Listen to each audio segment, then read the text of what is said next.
We've moved over the last 300 years to a culture that's been primarily shaped by Christian theism to one which is increasingly shaped by an atheistic worldview.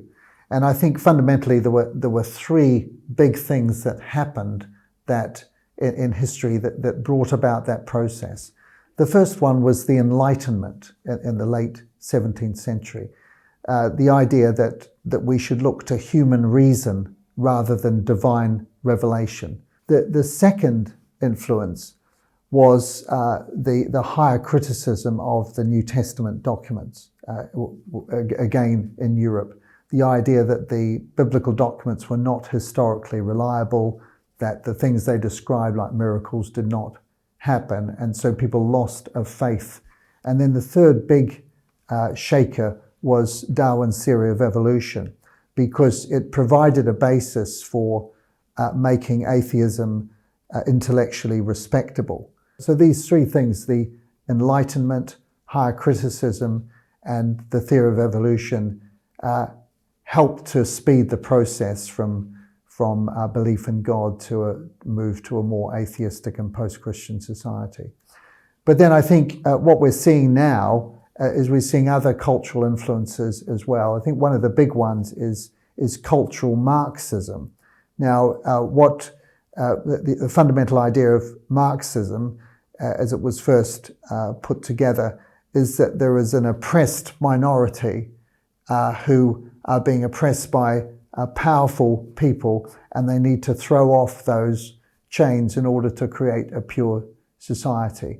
And that was the ideal. Of course, it never worked practically because communism was the practical outworking of Marxism, and getting rid of those in power, it just meant you replaced them with another group who was similarly exploitative. But I think the way Marxism has evolved is that the group we're talking about who are being oppressed has been gradually changed, and so that more and more people are being put into that category. And I think it began with radical feminism, the idea that the whole of history could be explained through the oppression of women by men, and then we're seeing it more recently with relation to LGBT, with transgender, with race, and so on. That's been a big influence. I think also we're seeing a revival of Gnosticism, that the kind of idea that John was addressing in his first epistle, that the body is not really important, that what's important is our thoughts and our beliefs, and that if we're looking for truth, we don't look externally to divine revelation, but we look inwardly. And so, coupled with and fueled by the growth of the Romantic movement, this Gnosticism means that people, when they're trying to work out what's true, will look to their inner feelings and beliefs as a guide, rather than outward to God's revelation.